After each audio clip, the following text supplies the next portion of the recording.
You're watching Global Trade This Week with Pete Mento and Doug Draper. Hello and welcome to another edition of Global Trade This Week. I'm your co-host, Doug Draper, and with me is the man with the plan out on the East Coast, Mr. Pete Mento. Pete, how you doing today? I'm great, buddy. I'm great, Doug. How are you?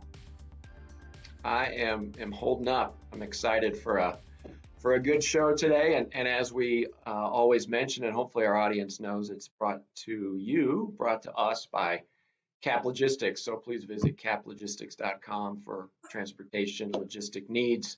So I think that that's about it for my intro. I won't go into basketball. Kansas won, so I'm happy there. And that's about all I have to share for the weekend, my friend.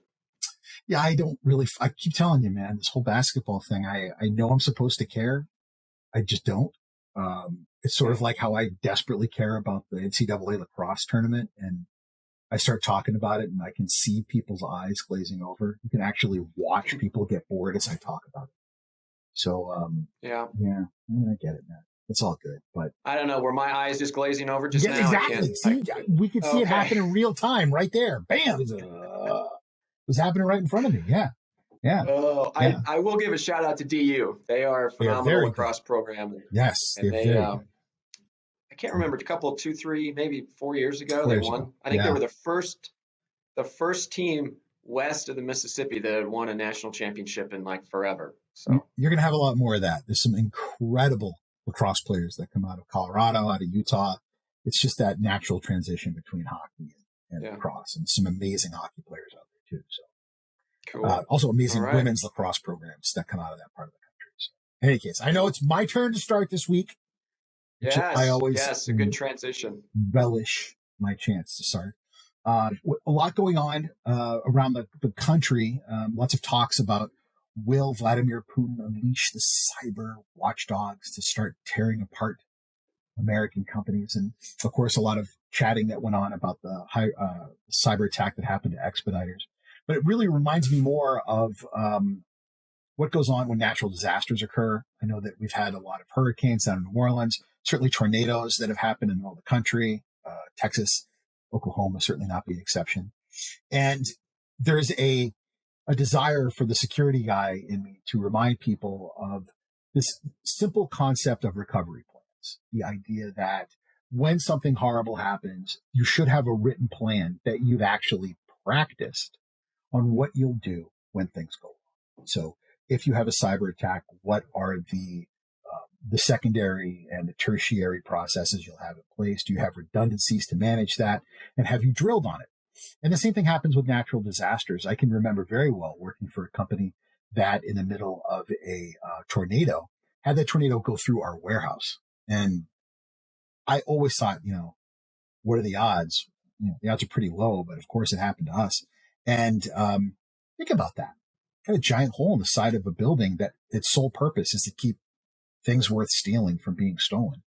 And looters, of course, were running around the city that night. We all knew, trying to get to things. And so we had private security that was ready to go, that was there to deal with it, and a lot of other contingency plans. So do you have a contingency plan? Is it written? How is it prepared? Has it been approved and codified by security? And are you ready to go if something were to happen? And if you don't, I'm doing this for both of my topics today, Doug. So I'm invoking Zeppelin, a very underrated 1976 release from Led Zeppelin, Presence.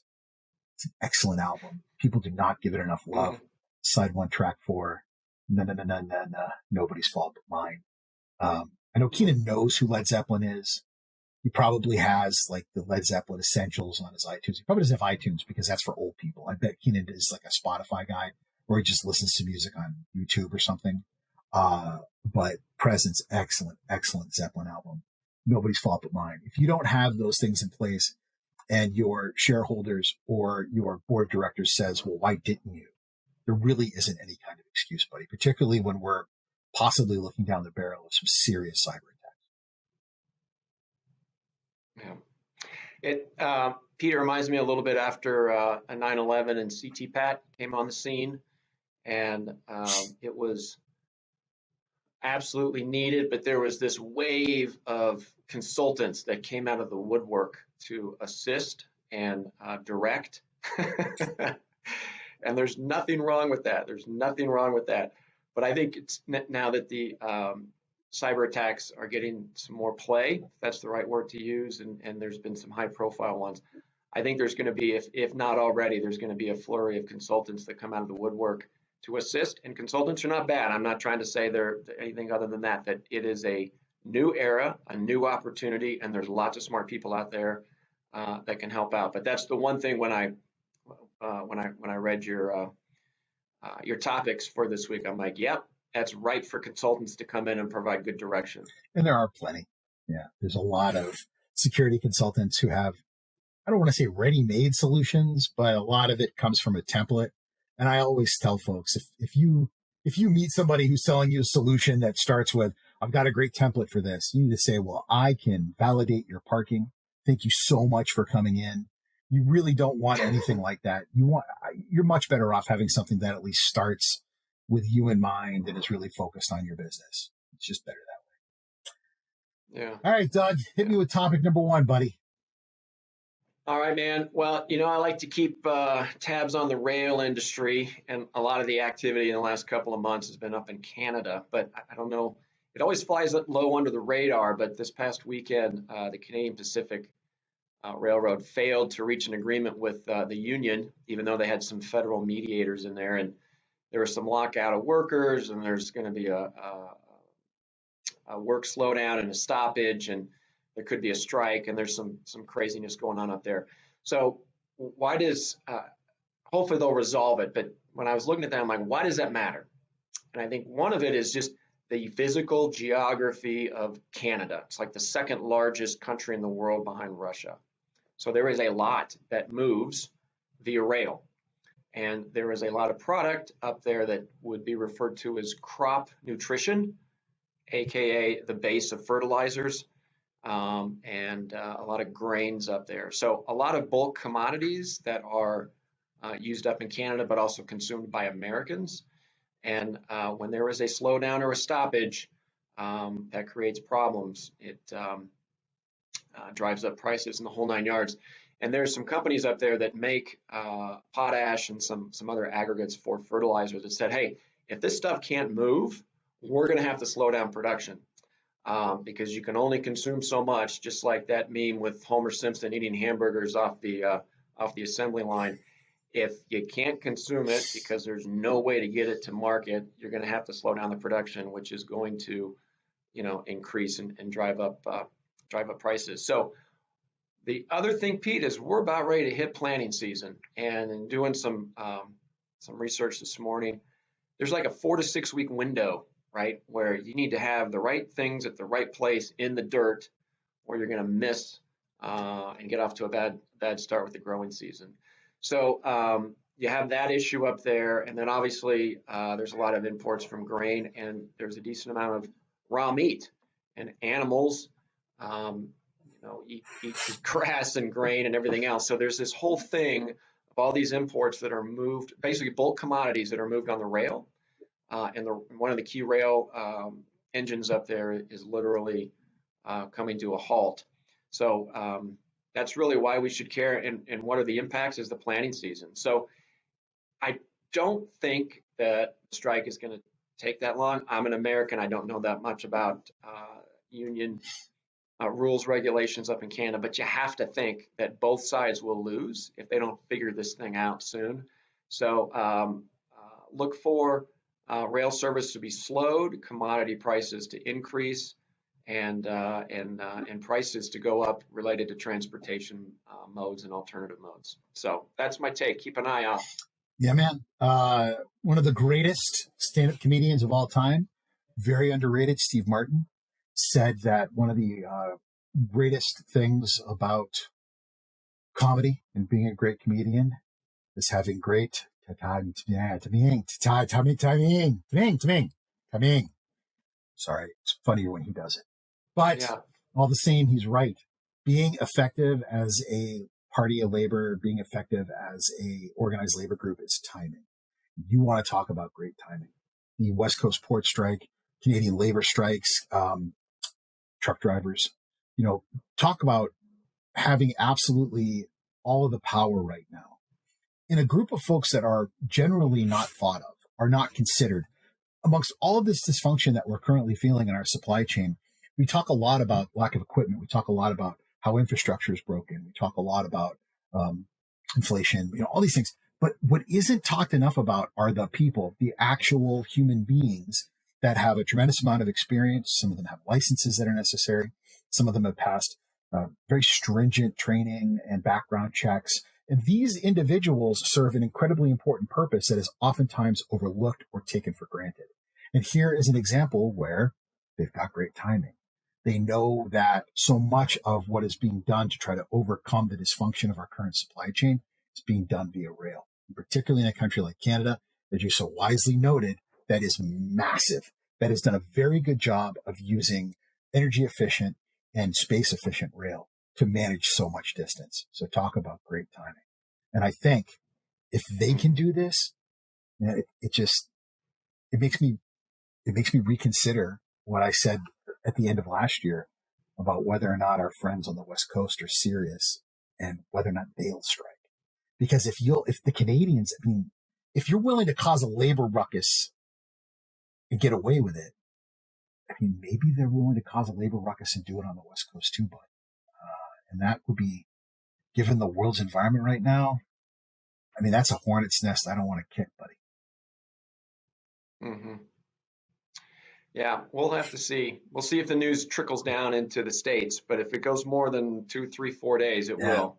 Talk about ugly. So, all right. Yeah, well, that brings us to halftime. Give me your halftime, Halftime buddy. brought to you by our good friends at Cap Logistics. Learn more about them at caplogistics.com.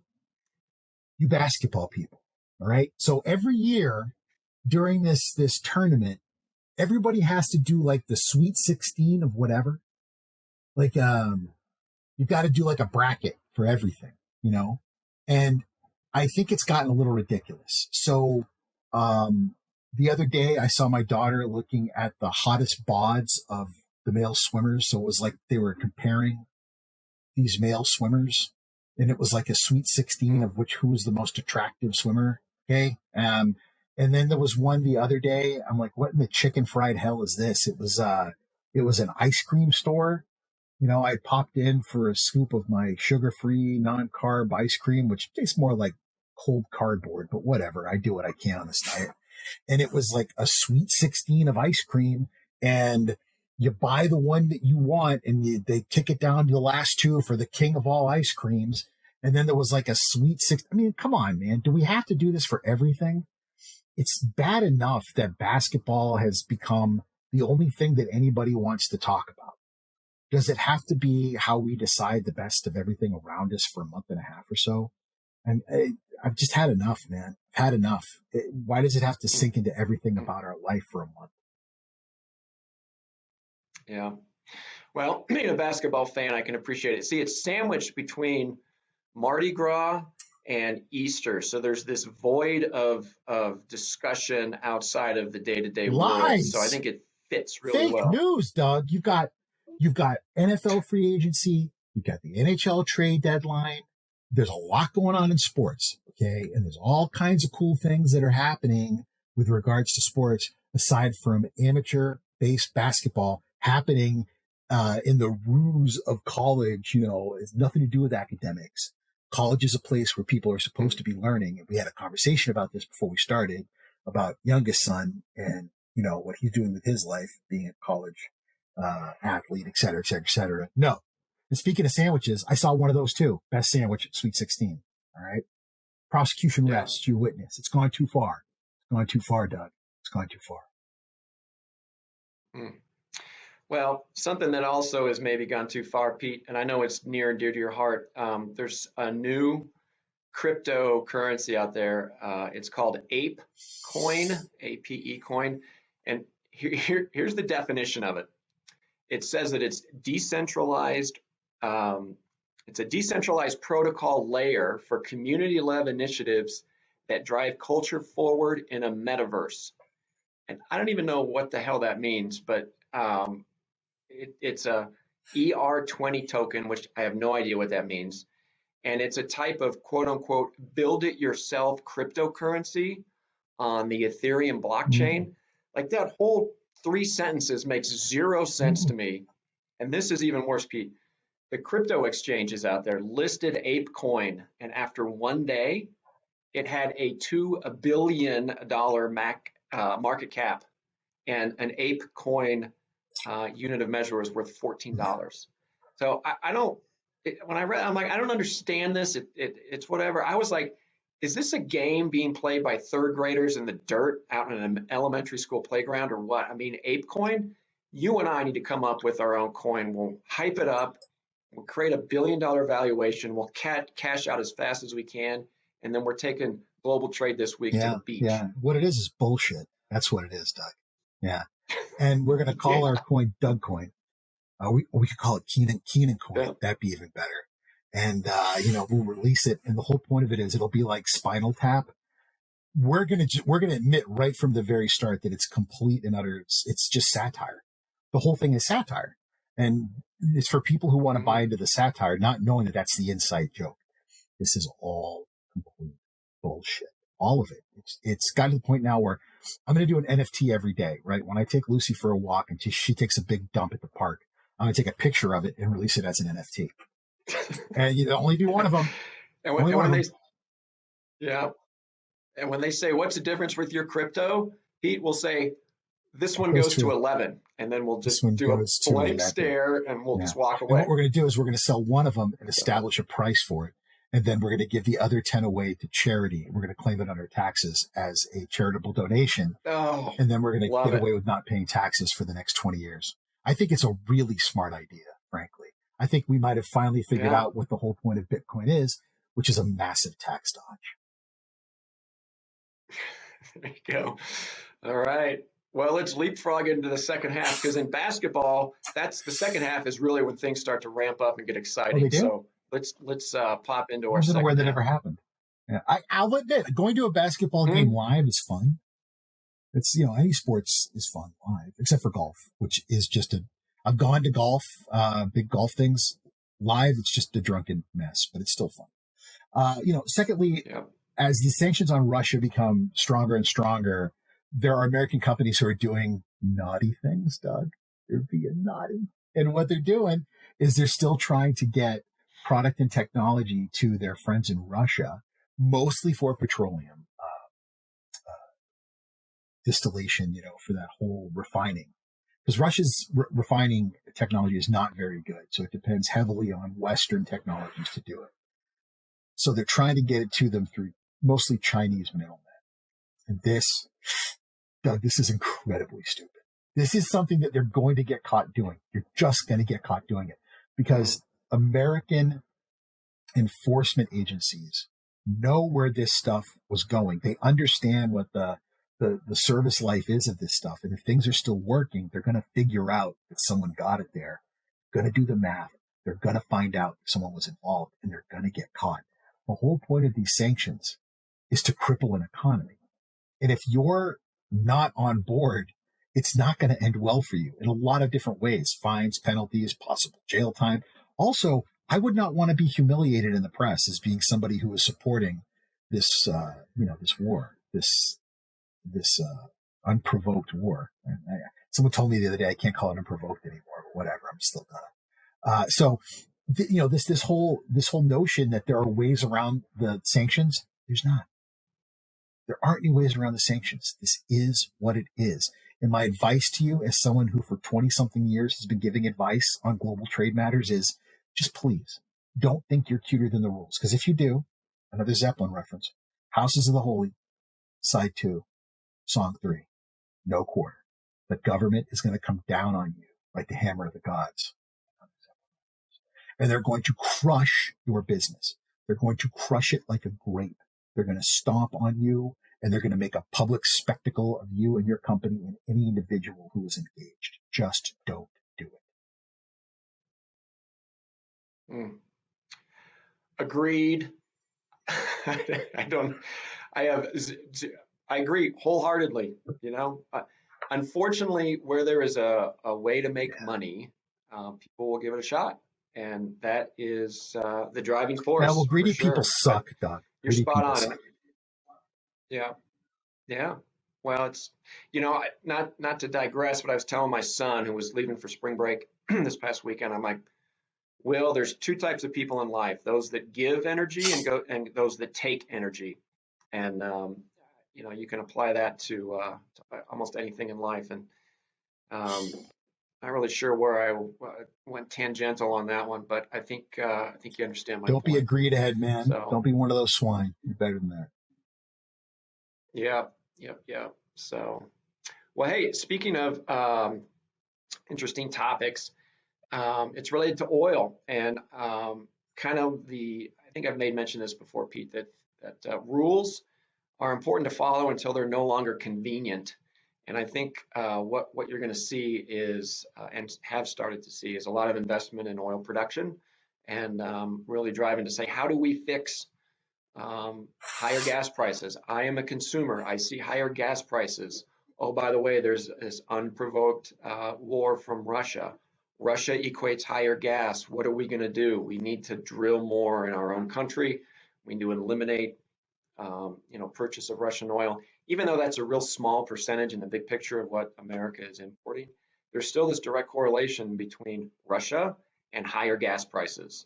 And I think that folks are going to take, I wouldn't say advantage of that because that's a negative term per se, but I think that you're going to see a lot of rules being bent, angled, leveraged, where there's going to be more drilling and things that are going to happen. The thing with that is you can't just flip on a switch and start drilling because there's supply chain issues out there, and you got to get things fired up. You have to get material, equipment to the well site, and obviously there's challenges with that.